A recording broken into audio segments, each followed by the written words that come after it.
Hello everyone. तो आज हम लोग इस प्लेलिस्ट में करंट इलेक्ट्रिसिटी स्टार्ट करने वाले हैं। तो करंट इलेक्ट्रिसिटी का ये फर्स्ट लेक्चर है। तो मैं पूरे प्लेलिस्ट का एक ओवरव्यू दे देता हूँ। तो पहले हम लोग थ्योरी के लेक्चर स्टार्ट करेंगे और थ्योरी वाला पार्ट कंप्लीट होने के बाद ही क्वेश्चंस पे जंप करेंगे। हो सकता है बीच में किसी कॉन्सेप्ट को समझाने के लिए मैं बीच में थ्योरी ख़त्म होने से पहले कभी कभी एक दो क्वेश्चन ले लूँ, लेकिन जनरली जो होंगे क्वेश्चंस प्रैक्टिस हम लोग थ्योरी लेक्चर्स ख़त्म होने के बाद करेंगे। ओके, तो चलो ये फर्स्ट लेक्चर है। तो यहाँ पे हम लोग करंट को डिफाइन करेंगे। तो अगर कोई भी एरिया है कैसा भी शेप का, उस एरिया को अगर D Q amount of charge cross कर रहा है या delta Q amount of charge cross कर रहा है डेल्टा टी टाइम में, तो हम लोग डिफाइन करते हैं average current through this area as delta q by delta t, यानी amount of charge divided by time taken. कितना चार्ज क्रॉस किया डिवाइडेड बाय टाइम टेकन को हम लोग average current through that area बोलेंगे। ठीक है, तो जब भी करंट की बात हो रही होगी तो एक एरिया साथ में बोला ही जाएगा, है ना, कि हाँ इस एरिया के थ्रू करंट की वैल्यू इतनी है। ठीक है, तो एवरेज करंट को हम लोग आई बार से डिनोट करेंगे। तो यह है डेल्टा क्यू बाय डेल्टा की। अब जस्ट लाइक एवरेज वेलोसिटी क्या होता था, displacement bye time taken, delta x bye delta T, तो उसको एवरेज डिस्प्लेसमेंट बोलते थे। तो वैसे एवरेज करंट ये है। तो इसी से आपको समझ में आ रहा है कि इंस्टेंटेनियस करंट की वैल्यू भी होनी चाहिए जिसको सिंपली करंट बोलते हैं। तो एवरेज करंट को तो आई बार से डिनोट कर रहे हैं। इंस्टेंटेनियस करंट में क्या करेंगे, ये टाइम इंटरवल को बहुत ही कम ले लेंगे। ठीक है ना, तो इंस्टेंटेनियस करंट को सिंपली आई से नोट करते हैं और इसमें भी करना सेम काम है एक्सेप्ट डेल्टा टी को बहुत ही छोटा मानना है। ठीक है, अब इससे घबराना नहीं, इसको देख के जो नीट के स्टूडेंट्स हैं बेसिकली चार्ज बाय टाइम अभी भी करना है, लेकिन टाइम का इंटरवल बहुत ही छोटा रखना है, यानी बहुत ही छोटे टाइम के लिए देखना है, बहुत ही छोटे टाइम के लिए इस एरिया को कितने चार्ज ने क्रॉस किया। ठीक है, अब छोटे टाइम को हम लोग डी टी से नोट करें अगर, तो ये D Q by D T हो गया। तो इंस्टेंटेनियस करंट या सिंपली करंट निकालने के लिए D Q by D T करना है, और एवरेज करंट निकालने के लिए थोड़ा बड़ा टाइम इंटरवल ले लो। तो बड़े टाइम इंटरवल में जितना चार्ज क्रॉस किया इसका रेशियो ले लेना है। ठीक है, ओके, तो ये हो गया करंट। अब चार्ज के बारे में आपको आइडिया होगा। ठीक है, इलेक्ट्रॉन और प्रोटॉन दो ही चार्ज पार्टिकल हम लोग पढ़ने वाले हैं। तो हम लोग इस चैप्टर में मोस्टली देखेंगे कि इलेक्ट्रॉन्स का फ्लो हो, क्योंकि हम लोग कंडक्टर्स के थ्रू करंट इलेक्ट्रिसिटी पढ़ने वाले हैं और कंडक्टर में जो थे इलेक्ट्रॉन ही फ्लो करते हैं। ठीक है, लेकिन हो सकता है किसी क्वेश्चन में कंडक्टर से रिलेटेड ना हो तो उसमें प्रोटॉन्स भी फ्लो कर रहे हो, कुछ भी हो सकता है। ठीक है, जैसे केमिस्ट्री में एक्वस सोल्यूशन में पॉजिटिव आयंस नेगेटिव आयंस सब फ्लो होते हैं, है ना। तो वहाँ पे किसी भी एरिया को आप देखोगे तो सपोज जैसे यहाँ पे एक एरिया है, इस एरिया को इधर से इधर क्रॉस किया है मान लो 10 कूलम चार्ज, और इधर से इधर क्रॉस किया है मान लो 3 कूलम चार्ज।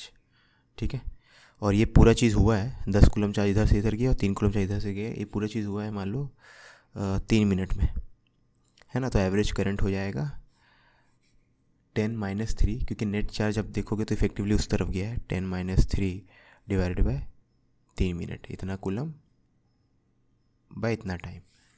ठीक है, हो गया एवरेज करंट, है ना। अब इसी क्वेश्चन में अगर ऐसा होता ये 10 है और ये 3 है, या सपोज मैं नेक्स्ट ड्राइंग यहाँ बना देता हूँ, ये 10 तो लेफ़्ट से राइट क्रॉस किया है और लेफ़्ट से राइट में मान लो -3 भी क्रॉस किया है।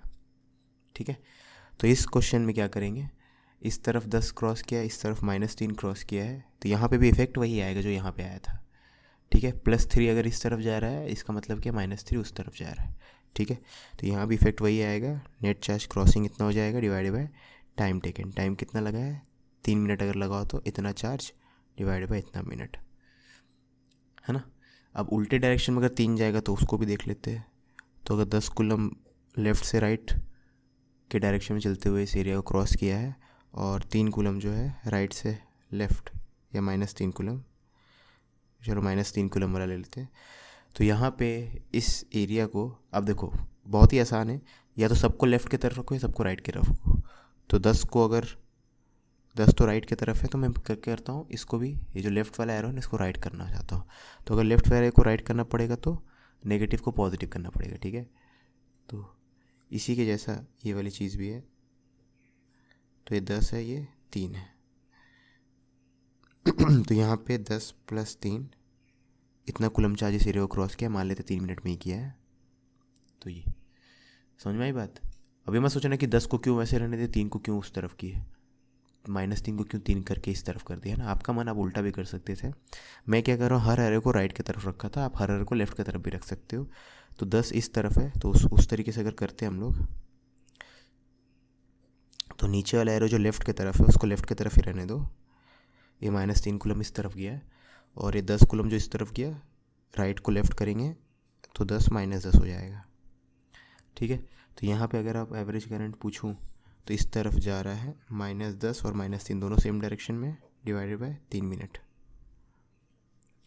तो ये आपका -13 कूलम पर 3 मिनट्स आ रहा है इन दिस डायरेक्शन, और in this direction is equivalent to,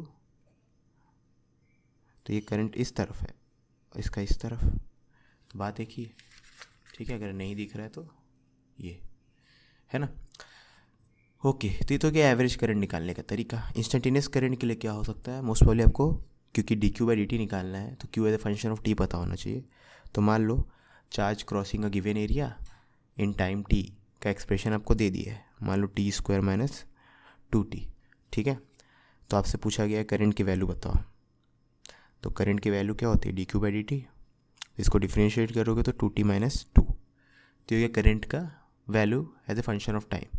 of course current जो है यहाँ पे टाइम पे डिपेंड कर रहा है, तो अलग अलग टाइम पे करंट की वैल्यू अलग अलग आएगी। तो करंट की वैल्यू एट t = 1 सेकेंड आप निकालोगे तो 2 - 2 0 आएगा।